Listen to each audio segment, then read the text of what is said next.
Go. Hi, welcome, Lori. So we're just starting, uh, and we're working with today the Pathwork lecture called "The Spiritual Significance of Relationship." And I don't know if anybody has a handy. I'm reading from the book on a collection of Pathwork lectures called "The Pathwork of Self-Transformation."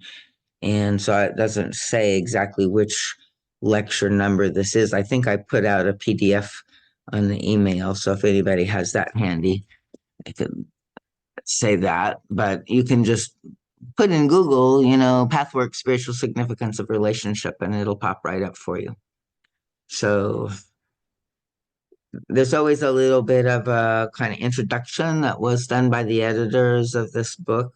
And they took sort of some of the, most important lectures that were of the 258 total lectures that there are in this study here. So this is called The Spiritual Significance of Relationship. Life is relationship, says the guide. Of all relationships, that between man and woman is the greatest challenge and opportunity for spiritual growth and mutuality. But how can I relate harmoniously with another person when I am still split within myself? This is the question the guide wants us to ask of ourselves. He teaches us to establish intimate relationship with our own true inner being, and through this newly acquired inner honesty, to handle the various problems that arise in our relationships in a truthful and constructive way. So greetings, my dearest friends. Blessings for every one of you. Blessed be your very life, your every breath, your thoughts and your feelings. This lecture deals with relationships and their tremendous significance from the spiritual point of view, that of individual growth and unification. First, I would like to point out that on the human level of manifestation, individualized units of consciousness do exist, which sometimes harmonize but very often conflict with one another, creating friction and crisis. Yet beyond this level of manifestation, there are no other fragmented units of consciousness. So kind of the earth plane is like the main place where we run into these fragmented units of consciousness. Above the human level, there is only one consciousness through which every single created entity is expressed differently. When one comes into one's own, one experiences this truth without, however, losing a sense of individuality. This can be felt very distinctly when you deal with your own inner disharmonies, my friends, for there too exactly the same principle applies. So, unequal development of parts of consciousness. In your present state, a part of your innermost being is developed and governs your thinking, feeling, willing, and acting. There are other parts still in a lower state of development that also govern and influence your thinking, feeling, willing, and acting. Thus, you find yourself divided, and this always creates tension, pain, anxiety, as well as inner and outer difficulties. Some aspects of your personality are in truth, others in error and distortion. The resulting confusion causes grave disturbances. What you usually do is push one side out of the way and identify with the other. Yet this denial of a part of you cannot bring unification. On the contrary, it widens the split. What must be done is to bring out the deviating, conflicting side and face it. Face the entire ambivalence.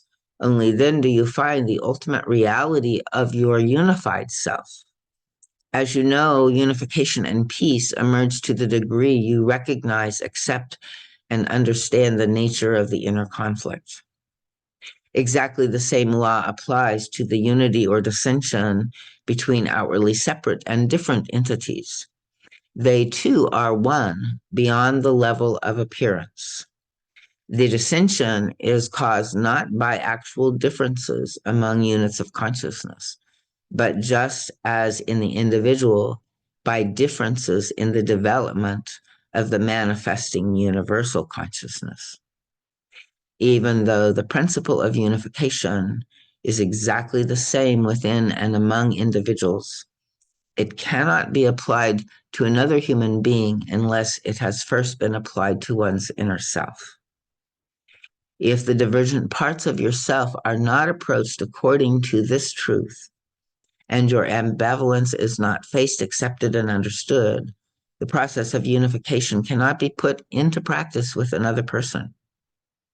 This is a very important fact, which explains the great emphasis of this pathwork on first approaching the self.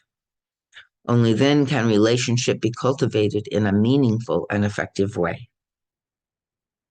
So let me pause there. Any comments, questions, people connecting with this?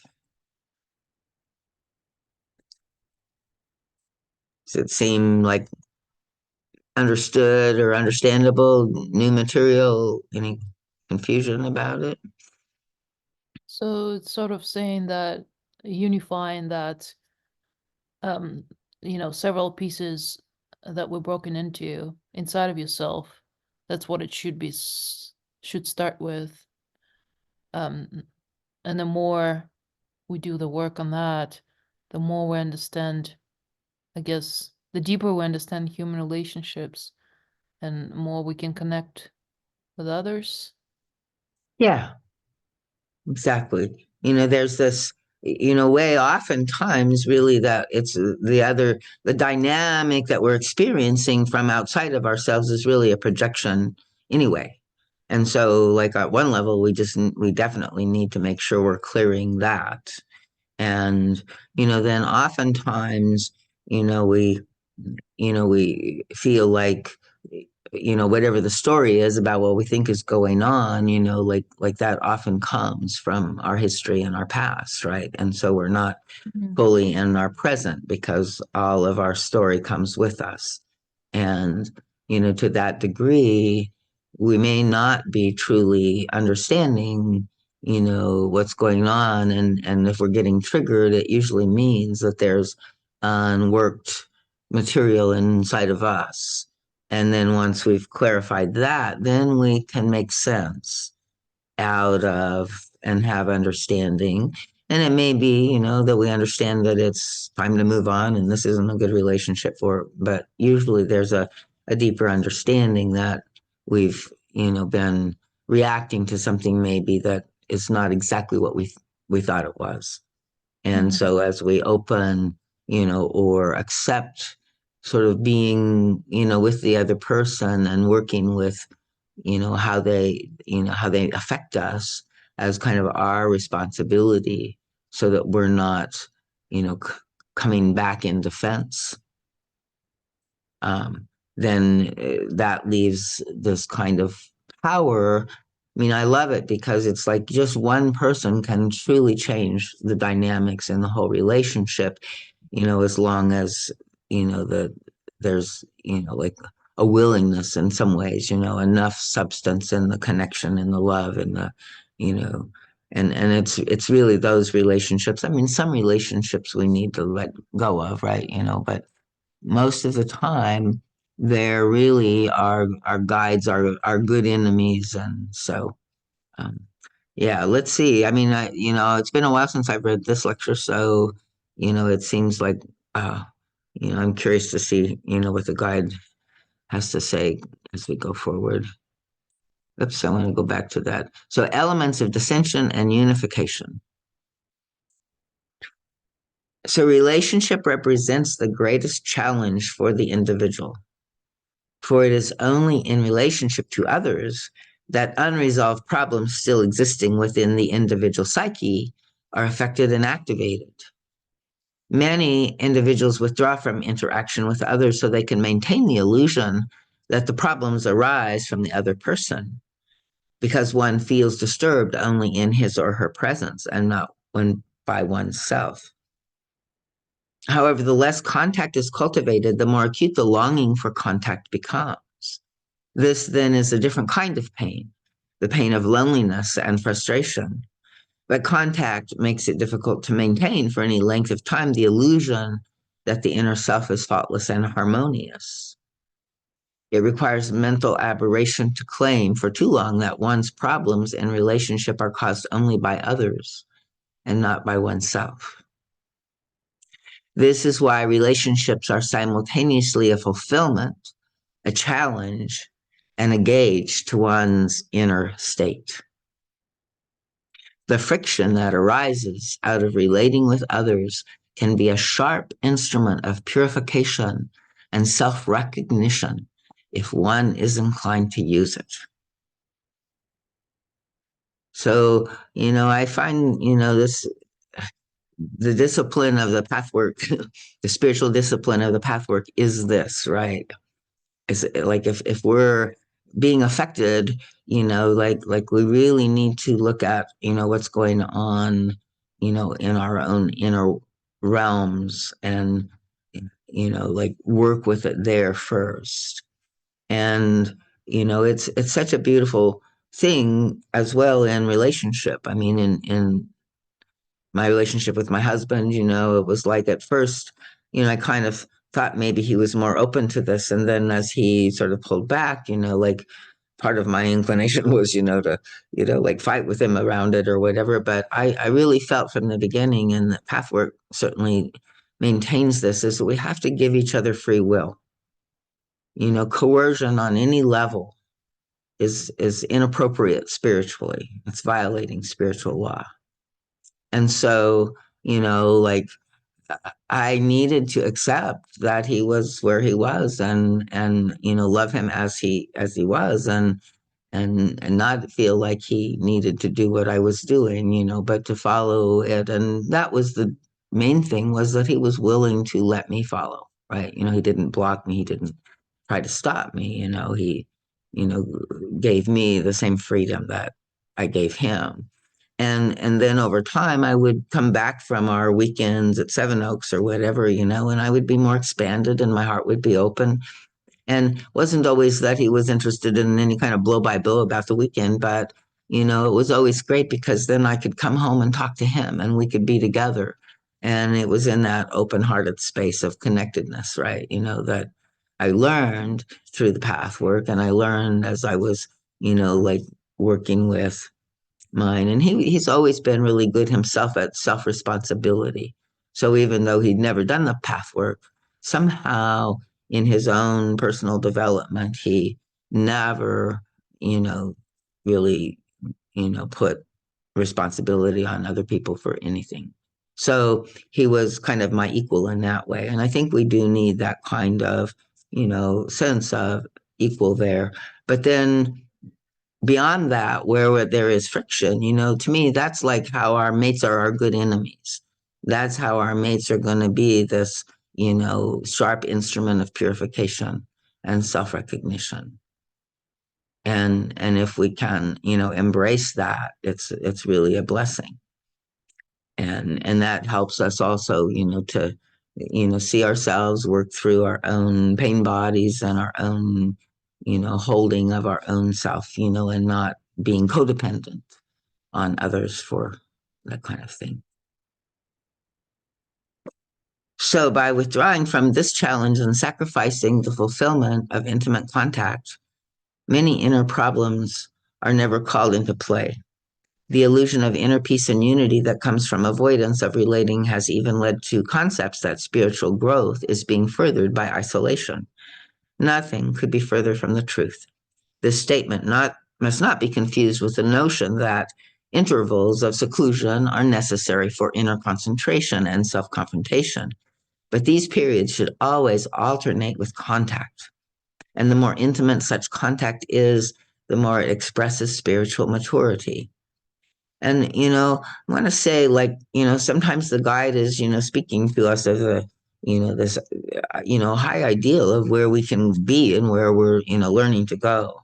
But, we have to be careful, to not, judge ourselves, by this bar in any kind of perfectionistic kind of way and recognize, what he's talking about is, evolving into a kind of Christ consciousness. And as human beings, we're far from that, and we need to humble ourselves and realize that it's going to take a little while, and yet, that, if we're aware, that intimate contact is difficult, then it's not like to make ourselves wrong for that, but to, ask for the help and seek our own inner journey in how can we, confront, face, feel through, this level of the resistance within us. So I think we just added Giovanna. Welcome, Giovanna. Can you hear us? So we're just going ahead and reading through the lecture. So Okay. feel free to chime in if you have any comments or questions as we go. Otherwise, I'm just kind of, reading and summarizing a little bit, and then, we're a little ways into the lecture now. There is a recording that will be available of this, and also the lectures are, available to read online. So if you All right. Thank go you. back at some point. Thank you. Uh-huh. So, so we're on the section where it's saying fulfillment is a yardstick for personal development. Did I finish? So we were talking about, this, and I'm the same way. I mean, there's a way even on the weekend I was, aware and different parts of, different people are more extroverted and more introverted and stuff like that. And so, there's a time when contact feels good and a certain type of contact that feels good. And then there's a kind of time when, we need to have the, it's okay, to reconnect with ourselves, right, and make that contact with ourselves. And sometimes that is hard to do, when we're always in contact with others. So it's like a balance, right, as everything is in the path work. And there are many degrees of contact between the crass extremes of total outer and inner isolation at one end and the deepest, most intimate relatedness at the other. There are those who have obtained a certain superficial ability to relate, but who still withdraw from a more meaningful, open, unmasked, mutual revealing. I might say that the average present-day human being fluctuates somewhere between the two extremes. So fulfillment is a yardstick for personal development. It is also possible to measure one's personal sense of fulfillment by the depth of relatedness and intimate contact, by the strength of the feelings one permits oneself to experience, and by the willingness to give and receive. Frustration indicates an absence of contact, which in turn is a precise indicator that the self withdraws from the challenge of relationship, thereby sacrificing personal fulfillment, pleasure, love, and joy. When you want to share only on the basis of receiving according to your own terms, and you are in fact secretly unwilling to share, your longings must remain unfulfilled.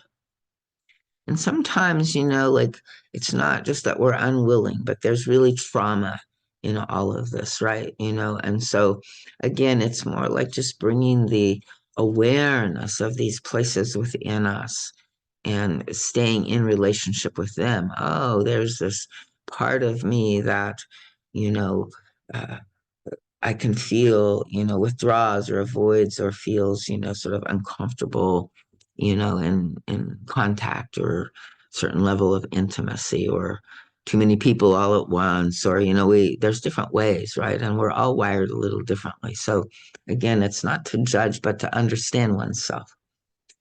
And so says we're well advised to consider the unfulfilled longings from this point of view. And then rather than indulging in the usual assumptions that one is unlucky or unfairly put upon by life. So again, this helps us recognize, it's not anything in the way really but our own fears. And, but that's not to judge our fears. That's to understand that we came by our fears, through our journey. And, they have to be overcome. but they can't be, forced away, but they can be, like worked with and then sort of held their hand and walked forward and gradually they fall away. And so one's contentment and fulfillment in relationship is a much neglected yardstick for one's own development. And so this is, I think, always good. Relationship with others is a mirror of one's own state, and thus a direct help to one's self-purification.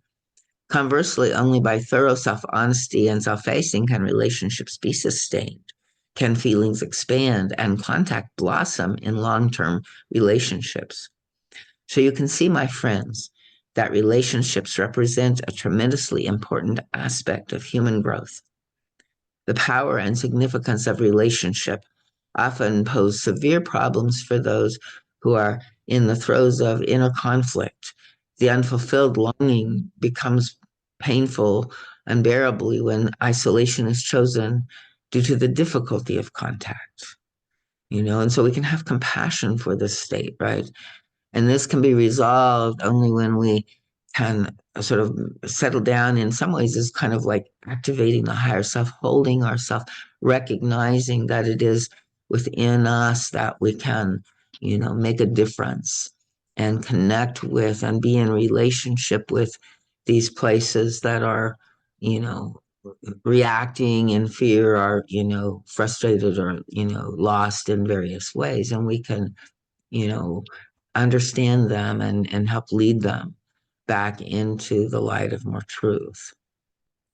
And so we can seek the cause for the conflict within the self, and without using the defense of annihilating guilt and self-blame, which then would eliminate the possibility of really getting at the core of the conflict. It's like this is part of how we sabotage ourselves, is like when we're seeking to see the truth, that we turn it against ourselves, right? And then we feel like we have to defend ourselves, and it's like this part of this dynamic. And so we're kind of stepping outside of that, recognizing that there's something deeper going on here. And so we can bring consciousness to that, and then begin to hold all of these parts that get triggered, that get activated. They need us. They need our awakened presence to help heal them. So, and help them mature, right? Which is what the guide is saying. So this search, together with the inner willingness to change, must be cultivated in order to escape the painful dilemma in which both available alternatives, isolation and contact, are unbearable. It is important to remember that withdrawal can be very subtle and may be outwardly unnoticeable, manifesting only in a certain guardedness and distorted self-protection. Outer good fellowship does not necessarily imply a capacity and willingness for inner closeness. And oftentimes we see that, we look out and we think, oh, everybody's hanging out and having this great old time and has real closeness, but I think most of the time, most people are still in their masks, and it's still very rare, that we have a lot of this, in our relationships and friendships. But it's definitely, something that we can cultivate more of. And I think the path work is really helps us to, find this and feel this great need within us. So outer good fellowship does not necessarily imply a capacity and willingness for inner closeness. For many, closeness is too taxing. On the surface, this seems related to how difficult others are. But actually, the difficulty lies in the self, regardless of how imperfect others may also be. So it's never that the other people aren't doing shit, it's like, that's always true, right? But that's not the resolution, it's like, we can't control them in the first place, and we don't want to, so, we have to find an approach where we can, be with them as they are and notice what happens inside of us and see if we can transform those interactions, see where they came from, because oftentimes they go back to early trauma, early wounding, right? And then that can, help us work with all of that, old material to transform it, to heal it, to integrate it, and make us more, mature, stronger. And then, we can meet the partner in the place of the adult, capacity to give rather than needing to receive or get, something from them. So, as we, find that as well, we discover the great pleasure in really that, it's like that when we come from that generativity of our full self, that it's much more pleasurable to give than to receive. So we're listening, in the dynamic of the relationship, of course, to have a balance and, to have a share, when one's down, the other's there, right? Or, to, have a good, balance of, different spheres of attention and, qualities and talents. It's always best to let people do what they're best at, right? So, and what they enjoy doing. So in the division of labor, where you can break it down like that, do that. And then where there's something else, then you have to negotiate the other. So I digress. Let's go to the next chapter. Who is responsible for the relationship? When people whose spiritual development is on different levels are involved with one another, it is always the more highly developed person who is responsible for the relationship. Specifically, that person is responsible for searching the depths of the interaction which create inner friction and disharmony between the parties. The less developed person is not as capable of such a search, being still in a state of blaming the other and depending on the other's doing right in order to avoid unpleasantness or frustration. Also, the less developed person is always caught up in the fundamental error of duality. From this perspective, any friction is seen in terms of only one of us is right. When caught up in dualistic thinking, such a person, when noticing a defect in the other party, will automatically assume innocence, although in reality his or her own negative involvement may be infinitely more weighty than the other person's. So, it does feel like we're dropping deeper into some meat in this lecture. So let me just pause here and make sure, was there any questions, comments on what's gone before and anything more with, this new, very potent kind of statement that the guide is making here. What does that bring up in you? Does that make sense? It's always the more highly developed person who is responsible for the relationship. Yeah, I think it sort of does. It's I don't know, that other person in the relationships, then it sort of assumes that, oh, I don't know, is there assumption that that other person will essentially find himself or herself through you, and then you'll be able to inspire that person to become better? Well, hopefully inspire them to become who they are, right? That's your job, and so, here I think is, especially if we're talking, he's talking about all kinds of relationships ultimately as well here, but most of us are thinking in terms of, the mate, and so here I think you would want to say that it's important that you look for a relationship there where there is a certain level of equality. Now, that doesn't mean that some aspects of you will be less mature than your partner, and some aspects of your partner will be less mature than you. But that, there's not a huge disparity, because it's really not appropriate for you to become their teacher, their guru, their mother, their father, right? Yeah, I think you mentioned this a couple of years ago, that it's important, in at least in just platonic or whatever, romantic relationships, for partners not to look up to each, or just be that guru for each other, I guess, or something like that. Well, you want to be your own guru and you Yeah. want to work your own stuff. And if you do that, it's not like teaching them except through teaching through demonstration. So let's say there's a certain issue and, it's not getting resolved and, there's conflict around it. And it's like you've tried everything and it just keeps going. So that's the time really to step back and say, okay, so,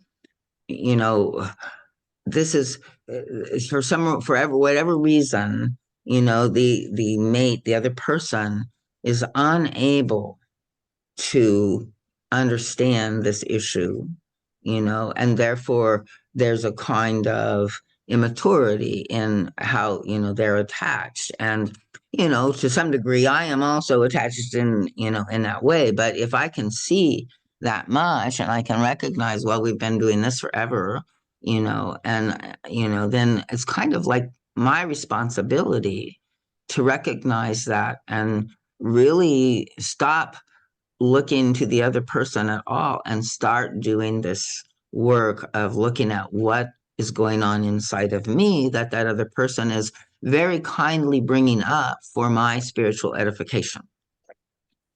And so I need to look at that. And then when I've done that work, then my heart can open back up. I'm not in defense. I'm not in a, conflict with them. And holding that space, they can find their way through, their peace, perhaps. It's always great when, there's both of you are doing that work, but you give each other that opportunity by taking away the need for any kind of presumed defense, right? Real or imaginary, by, taking, letting go of any need to control the other person and working in your own space with what comes up for you. Because that's where your leverage is, that's where your key to transformation is. And then as you do that, you will transform the whole relationship. And it may be that there's some other things. I mean, there was a lot with my husband, like he was really good at, not bending to my will. And I have a lot of self-will. So I needed somebody who was, very grounded and very, resistant to that. And, I could have, made it a problem of his, but I, quickly began to see, no, that's actually, healing for me. And yeah. So does that help? Yeah, I could see that definitely in my current relationships. There is a lot of room for healing for me to transcend certain like certain ways my ego is getting triggered, and there's kind of the same idea. I need another person who would not be willing, would not be bending to my will. And it's interesting that that's exactly what I found. And it's just that I think just the desire to be in control of everything, or the ego's desire to be in control. So this really releases that. Yeah. Yeah. Well, and and I think the beauty, like when it really is working is like that this, person is, like not like bending, but they're also not, like judging you for, like trying or whatever. It's like they're holding their own. They're just, so they're like giving, like you the space to recognize, and so I think, again, it's not what we do, it's how we do it. And if we're doing it from the heart rather than from the defense, right? It's really quite basic and simple in that way. And we can feel it in our bodies if we're paying attention, what that difference is. So, but whatever we do, like if we're resisting another person's, attempt to control us, if we're doing that in defense, they're going to feel that and it's not going to help them or us. If we're recognizing that and we're, just holding our truth and standing our ground and, and, lovingly saying, I'm sorry, but that's not what I want to do right now, or whatever it is, then that, is a different kind of dynamic, right? And we can only sort of make that place when we are really secure and grounded in our own truth and in our own higher self.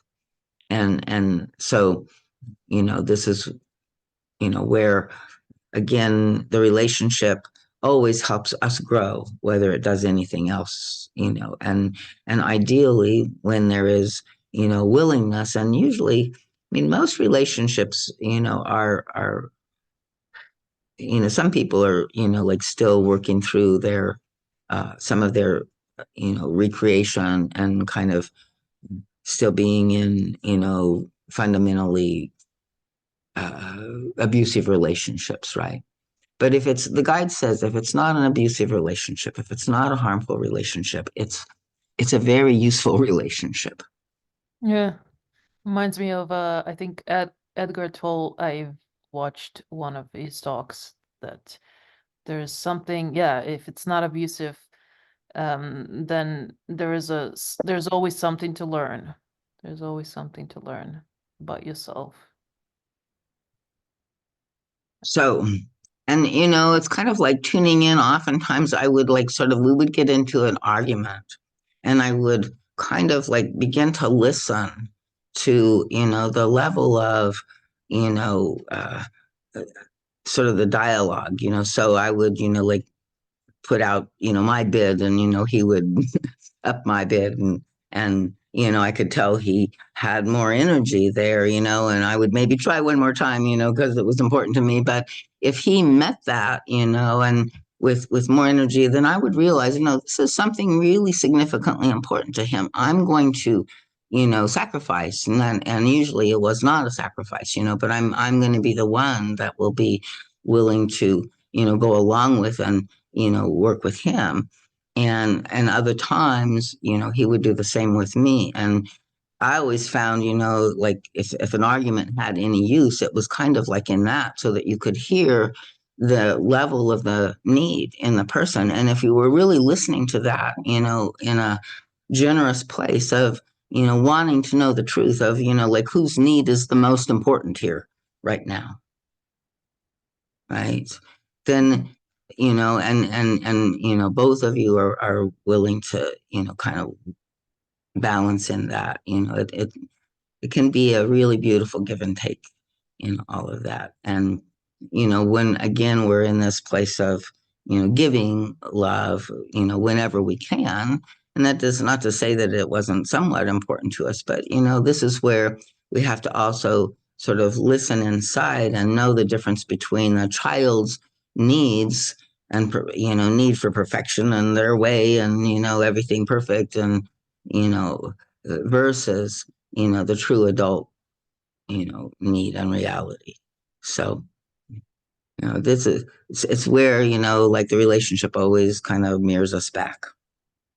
And then we can kind of begin asking this question, like, well, am I the most highly developed person in this moment, in this Right. situation, right? And so Which, by from the this, way, is pretty tricky to know, right? sometimes, Because and I think especially our if we're ego, triggered. yeah, I think our ego sometimes wants to think that, we are definitely the more mature one in the moment or the more, Well, and if you think that, um, though, then you are the one that should then let the other be and not any longer engage in the conflict. You should be in the place of giving. So the ego can be tricky and think, oh, I'm the most, mature one, and that means the other person should submit to my will. That's not at all what we're talking about. Or therefore the other person should submit to my reason or submit to whatever, I am. And that's not what we're talking about. We're talking about you surrender to the other person being exactly as they are for right now. And you go working on your trigger if that's, up for you, like what is it that's alive in you that wants to change that person with, and thinks that it's because that's the right thing, that gets back to the duality right. of right and wrong, right? Right? It gets tricky when it feels like there's a time crunch or there's Mhm. something material that needs to happen quite quickly, and you can't have both. It's either a left or a right. It is a dualistic thing in the human experience, right? So that it gets tricky to really kind of slow it down and be able to sit with it and maybe not rush it as much because the ego feels the crisis inside that starts the pushing. Yeah, and that's all a part of, the sort of self-creation. So like, and sometimes you're not going to be able to, like, have that time, but that's why it's important to take it on, on like in sessions on a regular basis, or sort of, you know do the work when you do get triggered, and have tried tried going back through the old system again, and it's as usual not working, to take that time out, and do the deep work of feeling your feelings and knowing where they're coming from and what's happening inside of you around all of this that's not really even about this moment here and now. Yeah. So yeah. So, it always does kind of help us. And there's so many times I can remember when I would get, frustrated, or not know what to do, and again, my husband standing his ground, like, and I didn't want to continue just fighting, and so I would come into my room and I would sit in front of my altar, and I would like, ask for help, and then I would sit and I would feel, and I would maybe journal, like everything that I was thinking and feeling, but I wasn't, I was taking it into a sacred space, and I was working it so I could see what was happening inside of me. And so in that way, like, a lot of times, it was, I mean, I would say every time, like, I felt my own need and pain. I, recognized my own child, and what her struggle was, but I also recognized that, it wasn't, something that she really needed from him, and that wasn't, what my job was, to make him into some way that I needed him to be, but to, support him in becoming most fully himself, whatever that is. And of course, if somebody's trying to become fully themselves as a, badass or something, like, I don't think that would really be fully themselves, but, from the spiritual level that we're talking about. But, yeah, if I mean, sometimes the relationships have to end, right? And it's not healthy. But most of the time, if you're not hurting each other, then this is a real, too badly, this is the best way to go in and kind of explore what's. It seems that you're just basically triggering, if they're in conflict in relationship, you're basically triggering either your pride, self-will, or fear. Mm-hmm. You know, Which, are, most of the time self-will, because it's a battle of control Right. and defense. Right. But out of that, because you're afraid or you have pride, or, it's like this, they're all, they're completely all wound together, and it's all based on another level of fundamental duality. Right. So yeah, and if we can kind of just, it's hard to embody that. I mean, we can begin to get it intellectually, which is really important. And then what we're trying to do is embody it in our, every day. And so we've been programmed in the unconscious in this whole other, level. And so, we have to have a lot of compassion and patience with ourselves and with each other to realize that, we're reprogramming this whole big mess of, pride, self-will, and fear, ego, all of this stuff, and trying to integrate and come back into this real self, that is, really what we came to try to incarnate as much of as possible. Yeah, I was just thinking about, like, one of the first lines in the lecture, when the guide says, only on the earth plane are there fragmented levels of fragmented units of Right. consciousness? Is he referring to as a human being as a unit? Yeah, I think so.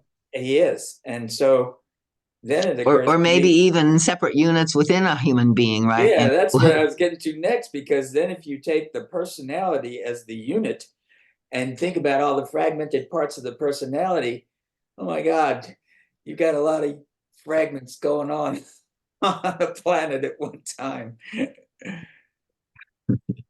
Could it be also not just in, I wonder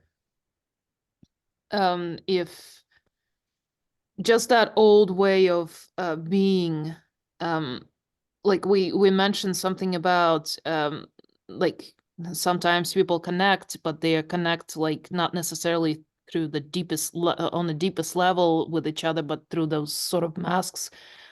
Could that potentially become a trigger to, if you, I guess, I guess if you haven't transcended it yet, it could be a trigger, because there are just moments where I just see my peers kind of like hanging out, and or just younger versions. They just remind me of younger version of myself, and it is sort of a trigger, and it's just such a huge resistance in me arises, and I just don't know why it's so big. so that would be a beautiful thing to kind of work with, but I think it's not unusual, you know, and in some ways you could even generalize it more and say, like, whenever we're triggered by each other, we're triggered by each other's masks, right? And yet what you're talking about, yeah, you know, there is a way that I think as young people are learning who they are, you know, they're kind of like thespians trying on all of these roles more too. And so there's a certain stage of development that is a little more along those lines anyway. And then, you know, you may have your own history, you know, and maybe your mother was like really that way or somebody, you know, so you know that the like real gut level reaction to that is definitely a sign that there's some beautiful work that can be done there, right? Yeah, but it should be also, I feel like it should be met with some sort of understanding and um I don't know, just appreciation of human course of just life. It's like we all go through those stages. There's people on this stage, you know, you're on a different stage doesn't mean you better or Right, other except so that's, you know, so that's true. That's your spiritual wisdom speaking. But then when you make it into an implied should, now you're in your mask and you're in ISI trying to, you know, force yourself, you know, not allowing yourself to be all of who you are, which there's a part of you that knows that that's, you know, the goal or the direction that you want to go in is more, you know, generosity of spirit towards people that are in their imperfections, you know, and recognizing your own. But, you know, to also recognize that some part of you is caught up in that for whatever reason, and that we want to understand and help, not judge and, you know, push into the underground. Right. Yeah. So good. So let's go ahead and continue a little further. So when caught up in dualistic thinking, we know when noticing a defect in the other party, we automatically assume innocence, and although in reality, our own negative involvement may be infinitely more weighty than the other person's. Skip something here. The spiritually more developed person is capable of realistic, non-dualistic perception. That person may see that one of the two may have a deeper problem, but that does not eliminate the importance of the possibly much lesser problem of the other one. The more developed one will always be willing and able to search for his or her own involvement whenever he or she is negatively affected, no matter how blatantly at fault the other may be. So that's so strong, right? You know, and so clear. And it's so hard sometimes to recognize that you know, like the more development will always be willing and able to search for his or her own involvement whenever he or she is negatively affected. So like the minute that we're, negatively affected, kind of the knee-jerk reaction is to, feel like what the other person is doing or what we're not liking about that, whether it's their mask or some other thing they're doing.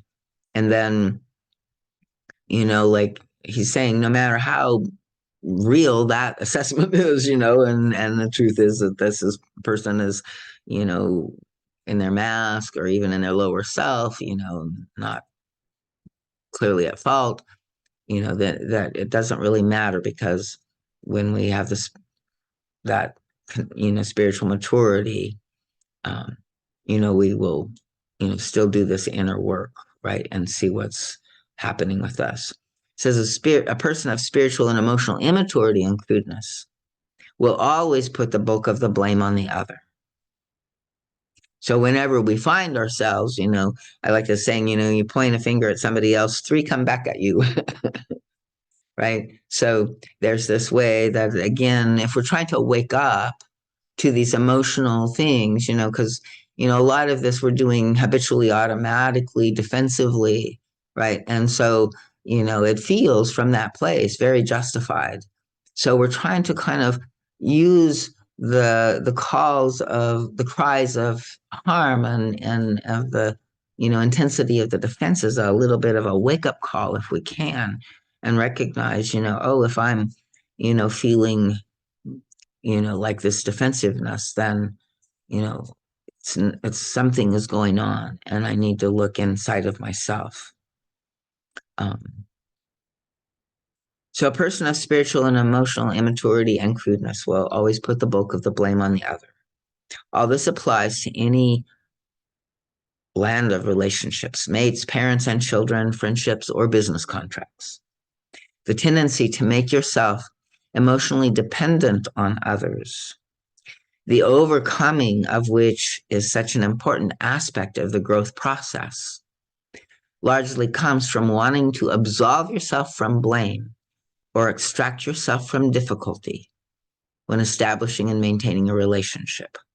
So again, if you find yourself like really wanting to, prove your side, or, make sure that the other person has seen their side or whatever, then, there's this place to check and see, like what's going on underneath that. Is there, maybe a place where you're, feeling blamed and you're trying to, absolve yourself, or you feel like this is a difficulty, that, trying to get around or out of.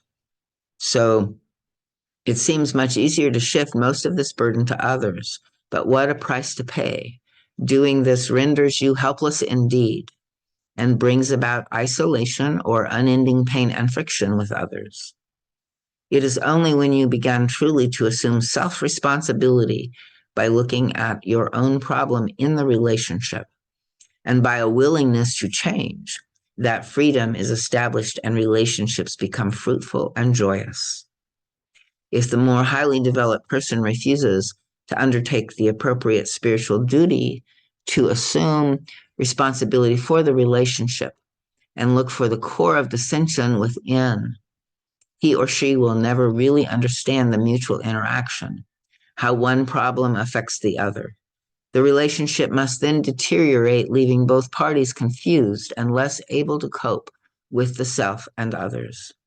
On the other hand, if the spiritually developed person accepts this responsibility, he or she will also help the other in a subtle way. If he or she can desist from the temptation to constantly belabor the obvious defects of the other and look within themselves, he or she will raise his or her own development considerably and spread peace and joy. The poison of friction will soon be eliminated. It will also become possible to find other partners for a truly mutual growth process.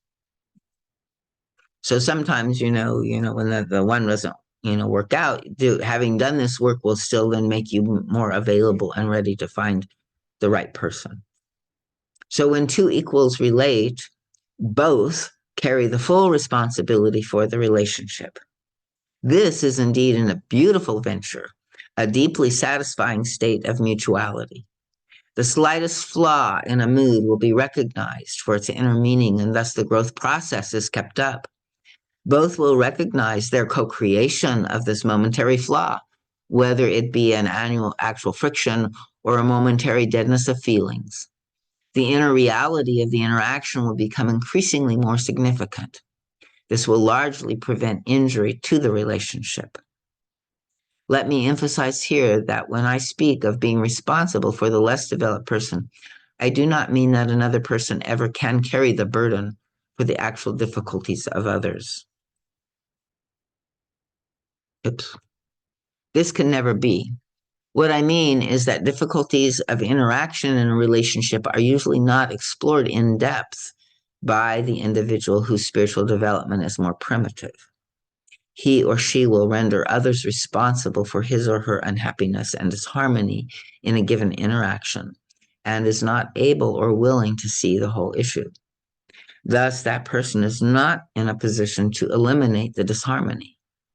Only those who assume responsibility for finding the inner disturbance and mutual effect can do so.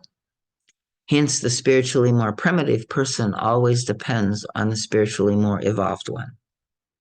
A relationship between individuals in which the destructiveness of the less developed one makes growth, harmony, and good feelings impossible, or in which the contact is overwhelmingly negative, should be severed. As a rule, the more highly developed person should assume the initiative. If he or she does not, this indicates some unrecognized fear and weakness that needs to be faced. If a relationship is dissolved on this ground, namely that it is more destructive and pain-producing than constructive and harmonious, it should be done when the inner problems and mutual interactions are fully recognized by the one who takes the initiative to dissolve the old tie. This will prevent him or her from forming a new relationship with similar underlying currents and interactions. It also means that the decision to sever the connection has been made because of growth, rather than as a result of spite, fear, or escape. So Sever means to break off. say the again? word Sever, what does it mean? Yeah, like if you end the relationship. Oh, Like he's talking here at the end, about the conditions and situations of ending the relationship. And he's saying, sometimes that's necessary, but he's saying you should still do your inner work. Because there was some purpose in the dynamic of you kind of connecting with that person in the first place, right? The unconscious magnetism, was acting at this level of the old wounds and the old, kind of, again, the child, in the recreation of childhood hurts is, trying to get it right this time, right? So she's going to unconsciously select for the same type of person if she doesn't understand what's going on and why this one was in why she was in relationship in the first place with someone like that, he or she. Anybody else? I would suggest that sometimes the need to escape precludes the awareness. And typically the awareness might come further down the road. Sometimes, yes. And, of course, we're all human. And, like in the beginning, when we've never done this work before, we may just, run. But then we're either going to find ourselves back in a similar relationship or notice that we're constantly running away and can't be in relationship. And that's what he's saying. Then there's this work that we have to do within ourselves. Yeah. So kind of wherever we go, there we are. And it's always mirroring us. So destructive interactions. To explore the underlying interaction and the various effects of a relationship in which both people's difficulties are laid bare and accepted is by no means easy, but nothing can be more beautiful and rewarding. Anyone who comes into the state of enlightenment where this is possible will no longer fear any kind of interaction. Difficulties and fears arise to the exact degree that you still project on others your own problems in relating, and still render others responsible for anything that goes against your liking. This can take many subtle forms. You may constantly concentrate on the faults of others because at first glance such concentration appears justified to you. You may subtly overemphasize one side of an interaction or exclude another. Such distortions indicate projection and a denial of self-responsibility for the difficulties in relating. This denial fosters dependency on the perfection of the other party, which in turn creates fear and hostility for feeling let down when the other does not measure up to that perfect standard. My dear friends, no matter what wrong the other person does, if you are disturbed, there must be something in you that you overlook. When I say disturbed, I mean this in a particular sense. I do not speak of a clear-cut anger that expresses itself guiltlessly and does not leave a trace of inner confusion and pain. I mean the kind of disturbance that comes out of conflict and breeds further conflict. A favorite tendency among people is to say, "You are doing it to me." The game of making others guilty is so pervasive that you hardly even notice it. One human being blames the other, one country blames the other, one group blames the other. This is a constant process at humanity's present level of development. It is indeed one of the most harmful and illusory processes imaginable. People derive pleasure from doing this, although the pain that ensues and the insoluble conflicts that follow are infinitely disproportionate to the puny momentary pleasure. Those who play this game truly harm themselves and others, and I strongly recommend that you begin to be aware of your blind involvement in this guilt-shifting game. But how about the victim? How is that person to cope? As a victim, your first problem is that you are not even aware of what is happening. Most of the time, the victimization happens in a subtle, emotional, and unarticulated fashion. The silent, covert blame is being launched without a spoken word. It is expressed indirectly in many ways. Now, obviously, the first necessity is concise, articulate awareness, for otherwise you will unconsciously respond in equally destructive, falsely self-defensive ways. Then neither person really knows the intricate levels of action, reaction, and interaction until the thread becomes so enmeshed that it seems impossible to disentangle. And, this is where, unless you really have a mutual, really strong mutual relationship that can, really untangle it together, which is, again, an ideal that we all would like, and it's very beautiful when we can do that, but it really is very rare as well.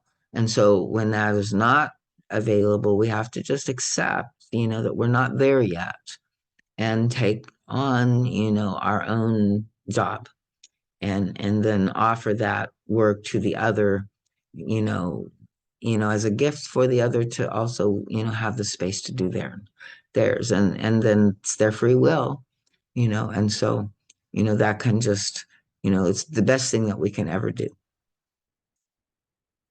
The launching of blame spreads poison, fear, and at least as much guilt as one tries to project. The recipients of this blame and guilt may react in many different ways, and I'm sure you've been on that side of it, right? And so, then according to our own problems and unresolved conflicts, and as long as the reaction is blind and the projection of guilt unconscious, the counter reaction must also be neurotic and destructive. So this is something that I would also work with my husband, and myself with, like when we would go into conflict is, the minute I would notice that he was reacting defensively, I would immediately, assume that, there was some way in which I approached him and the energy in which I began the thing that was, probably responsible for that kind of, reaction. And,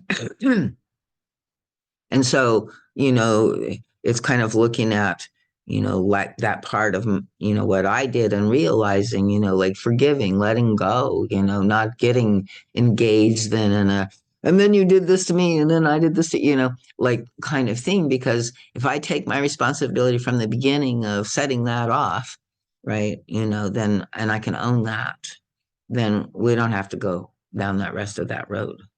And so, it's like, it's not about a tit for tat or a, like it's like really taking 100% responsibility on your own shoulders, and then trusting that that will be the container, the environment, the invitation for the other person to do the same, and that that's really all we can offer,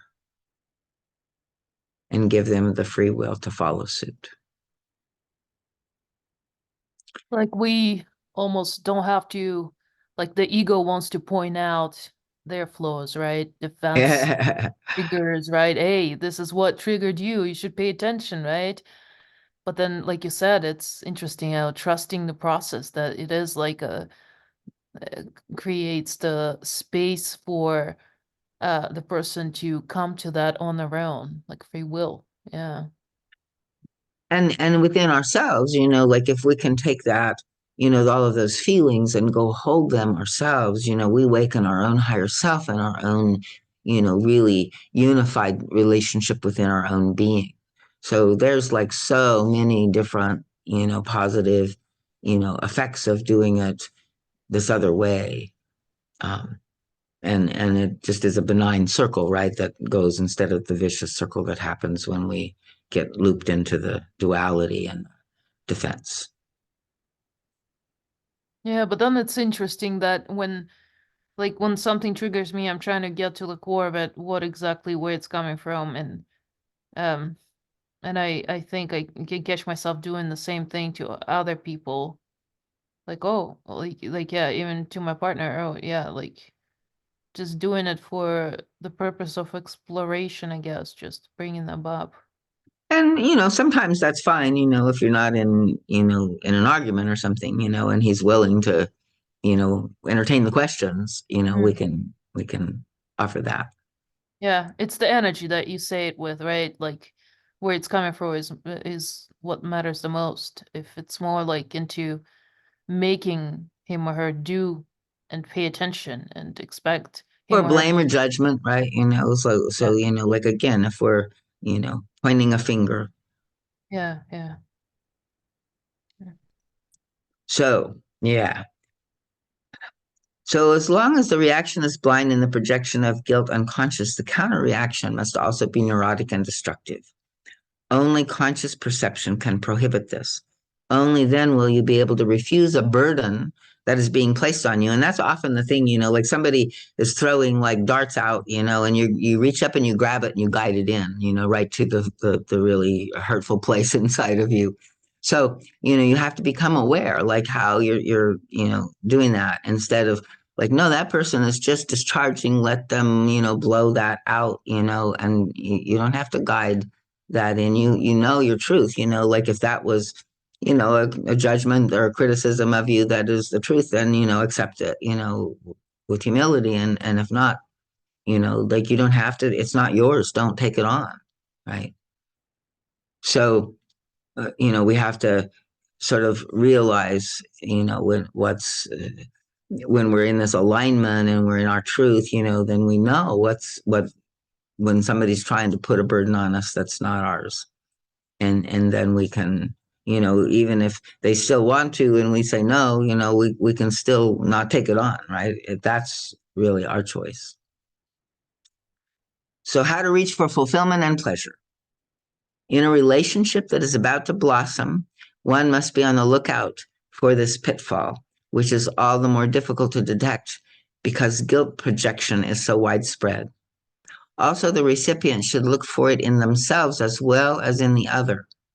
And I do not mean here a straightforward confrontation about something the other person did wrong.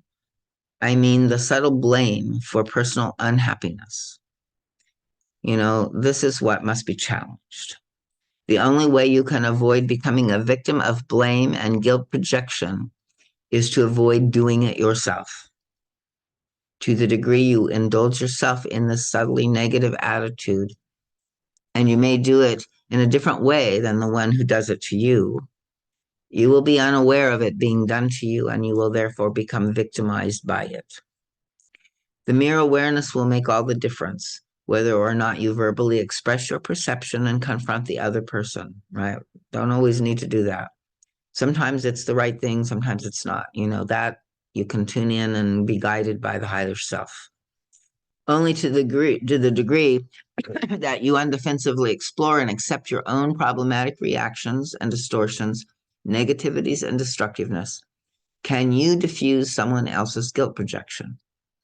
Only then will you not be drawn into a maze of falseness and confusion in which uncertainty, defensiveness, and weakness may make you either retreat or become over-aggressive, which is what usually happens in these, fights and conflicts that we have.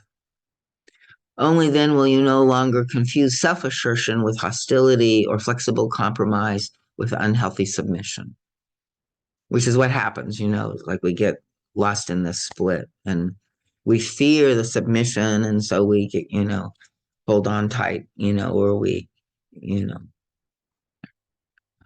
feel like we have to be, cold or hostile in some way to hold on to our truth. These are the aspects that determine the ability to cope with relationships.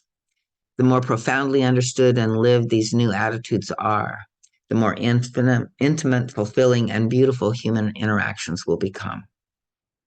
How can you assert your rights and reach into the universe for fulfillment and pleasure? How can you love without fear unless you approach relating to others the way I have outlined above? Unless by learning to do this you purify yourself, there must always be a threat when it comes to intimacy, that one or both will resort to using the whip of loading guilt upon the other.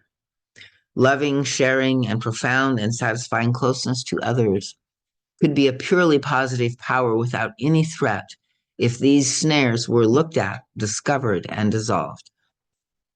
It is of the utmost importance that you look for them in yourselves, my friends. The most challenging, beautiful, spiritually important, and growth-producing kind of relationship is the one between man and woman.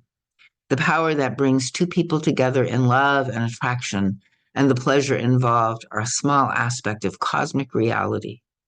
It is as though each created entity knew unconsciously about the bliss of this state and sought to realize it in the most potent way, open to humanity. In love and sexuality between man and woman, the power that draws them together is the purest spiritual energy, leading to an inkling of the purest spiritual state. So, and this is one of the lectures where in today's world, we would include, more than just between a man and a woman, but that there is between the active, and the receptive, there are the dynamics of the masculine and the feminine in various ways, within all of us, and, different unique ways that we, measure, relate and support in that. But, it certainly is kind of the archetype or the, original, understanding in some ways of that relationship with our, perfect other in some sense. The power that draws them together is the purest spiritual energy, leading to an inkling of this purest spiritual state. However, when a man and a woman stay together in a more enduring and committed relationship, maintaining and even increasing bliss depends entirely on how the two relate to each other. Are they aware of the direct relationship between enduring pleasure and inner growth? Do they use the inevitable difficulties in the relationship as yardsticks for their own inner difficulties? Do they communicate in the deepest, most truthful, self-revealing way, sharing their inner problems, helping each other? The answers to these questions will determine whether the relationship falters, dissolves, stagnates, or blossoms. When you look at the world around you, you will undoubtedly see that very few human beings grow and reveal themselves in such an open way. Equally few realize that growing together and through each other determines the solidity of feelings of pleasure, of enduring love and respect. It is therefore not surprising that long-lasting relationships are almost invariably more or less dead in feelings. Difficulties that arise in a relationship are always signals for something unattended to. They are a loud message for those who can hear it. The sooner it is heeded, the more spiritual energy will be released, so that the state of bliss can expand along with the inner being of both partners. There is a mechanism in a relationship between a man and a woman that can be likened to a very finely calibrated instrument that shows the finest and most subtle aspects of the relationship and the individual state of the two people involved. This is not sufficiently recognized by even the most aware and sophisticated people who are otherwise familiar with spiritual and psychological truth.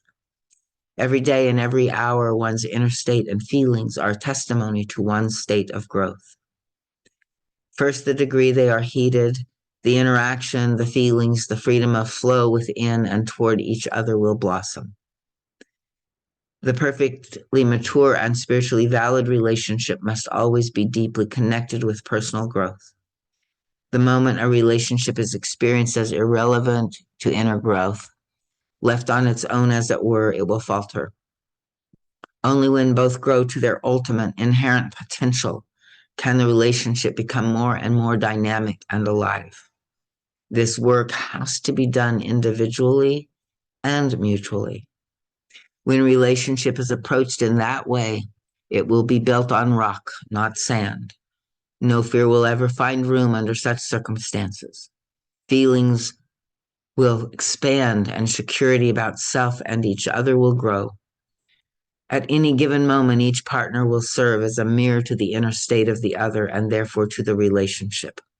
Whenever there is friction or deadness, it is an indication that something must be stuck. Some interaction between the two remains unclear and needs to be looked at. If it is understood and brought out into the open, growth will proceed at maximum speed. And in the dimension of feeling, happiness, bliss, profound experience, and ecstasy will become forever deeper and more beautiful, and life will acquire more meaning. Conversely, fear of intimacy implies rigidity and the denial of one's own share in the relationship's difficulties. Anyone who ignores these principles or who pays only lip service to them, which is often what the case is, right? You know, we say it because the mind acknowledges it, but we don't really take it on, is emotionally not ready to assume the responsibility for his or her inner suffering, either within a relationship or in its absence. So you see, my friends, it is of the greatest importance to recognize that bliss and beauty, which are eternal spiritual realities, are available to all those who seek the key to the problems of human interaction, as well as to loneliness within their own hearts. True growth is as much a spiritual reality as our profound fulfillment, vibrant aliveness, and blissful, joyous relating. When you are inwardly ready to relate to another human being in such a fashion, you will find the appropriate partner with whom this manner of sharing is possible. It will no longer frighten you. It will no longer beset you with conscious or unconscious fears when you use this all-important key.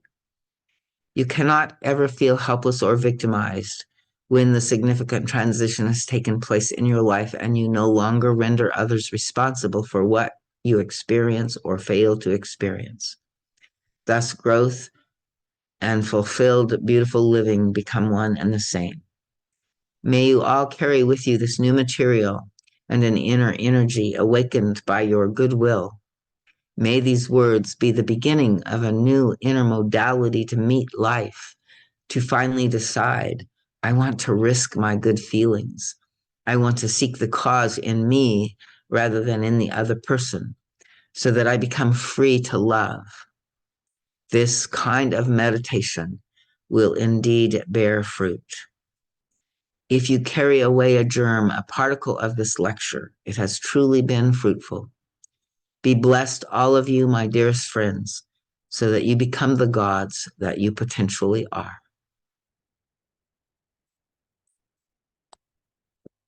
Okay, I'm going to stop the share and see if anybody wants to say anything in closing here.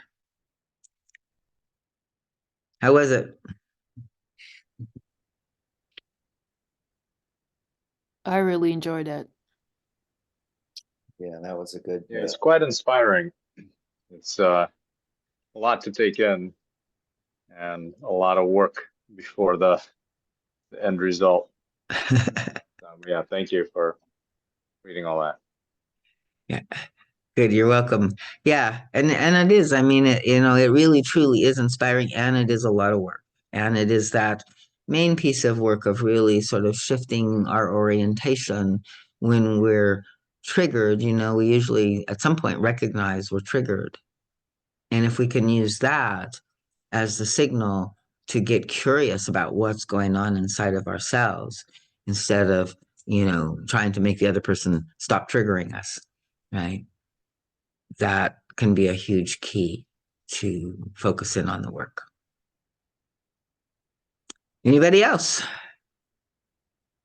I think for me, it was the thing that, I mean, I feel like I'm, experiencing that minute by minute. And the one thing that I really kind of have try to not worry that I don't understand it is the part where who's the more spiritually qualified, because when I'm triggered, I'm the least spiritually qualified, but then when I come out of it, In that moment, it's not you until you can wake up out of it. So again, why we do the work, because then you can, take that back to your sessions. You can look at it deeper inside of your sessions. You can recognize the issue that's going on underneath it. And then the next time you encounter it, you will have that new consciousness present more with you. And it may not even still prevent you from getting completely lost in it, but it builds on itself. And, so, more and more, you will be able to extract yourself out of that kind of dynamic.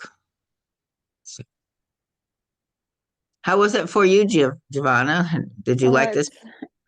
I did. I enjoy very much. I like the closing. It's really, and it's giving me a whole different perspective about everything in general. So with relationships, so a lot to think about and meditate about.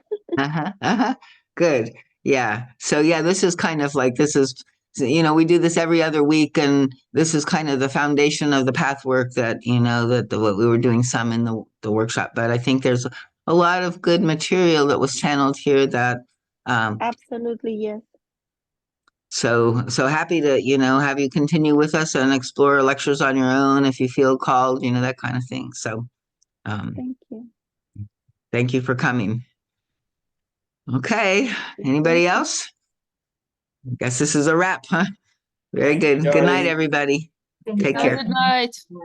Good night. Thank you, good night. Darlene. See you soon. Thank you, Darlene. See you soon.